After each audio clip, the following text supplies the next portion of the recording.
Comitel ricerca un programmatore per ampliamento organico. Luogo di lavoro Pordenone. Titolo di studio in ambito informatico. Buona conoscenza gestione database. Dimestichezza con linguaggi di programmazione, in particolare linguaggio C, Java, JavaScript, PHP. Per candidature inviare curriculum a info@mediatriveneto.com oppure telefonare allo 0434 31 63 25.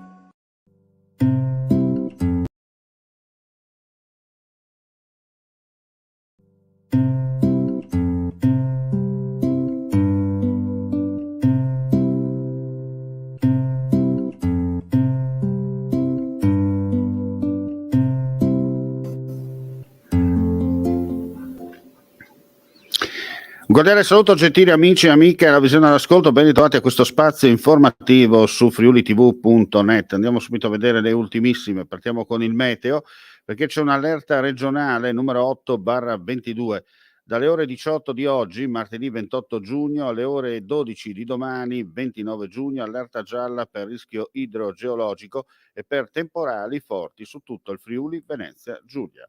Adesso cambiamo argomento e parliamo di ferrovia per quanto riguarda le ultime, perché dalle ore 15 sulla linea Venezia-Trieste il traffico ferroviario, precedentemente sospeso in prossimità di Bivio d'Aurisina per un inconveniente tecnico alla linea, è tornato regolare dopo la risoluzione del guasto. Effetti sulla mobilità ferroviaria, rallentamenti fino a 75 minuti per un intercity, un regionale cancellato e 2 regionali limitati nel percorso. Da Bivio d'Aurisina ci trasferiamo a Udine per parlare di rifiuti, perché abbandonavano sacchi di rifiuti solidi urbani ai lati della carreggiata in Via Europa Unita, colti in flagrante e sanzionati con una multa da 100 euro. 4 persone, di cui 2 di nazionalità straniera, sono state multate nei giorni scorsi dagli agenti della polizia locale di Udine nel corso di alcune verifiche in una zona in cui avevano ravvisato irregolarità, spiega l'assessore alla sicurezza Alessandro Ciani, e abbiamo ritenuto opportuno effettuare controlli mirati. A noi preme ribadire un concetto: la sanzione è il provvedimento estremo. Noi puntiamo a sensibilizzare tutta la comunità affinché faccia la raccolta differenziata in modo corretto.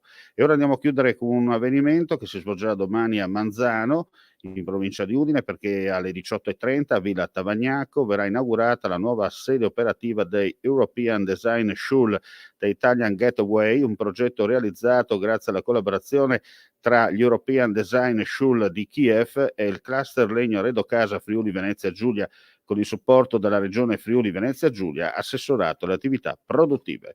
E con questa notizia chiudiamo qui questa edizione flash del pomeriggio. Ulteriori news come sempre sul nostro sito friulitv.net. Grazie per la visione all'ascolto, non resta che augurare a tutti voi un buon proseguimento di giornata. Comitel ricerca un programmatore per ampliamento organico. Luogo di lavoro Pordenone. Titolo di studio in ambito informatico. Buona conoscenza gestione database. Dimestichezza con linguaggi di programmazione, in particolare linguaggio C, Java, JavaScript, PHP. Per candidature inviare curriculum a info@mediatriveneto.com oppure telefonare allo 0434 31 63 25.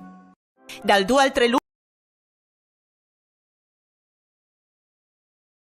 Dal 2 al 3 luglio 2022 a Forni di Sopra si terrà Profumo di Resina, un simposio con i rinomati scultori che plasmeranno i tronchi dei larici che sono stati abbattuti dalla tempesta Vaia, rappresentando con la loro maestria e creatività l'immagine di Forni di Sopra, terra di scalpellini e collocata ai piedi delle Dolomiti friulane.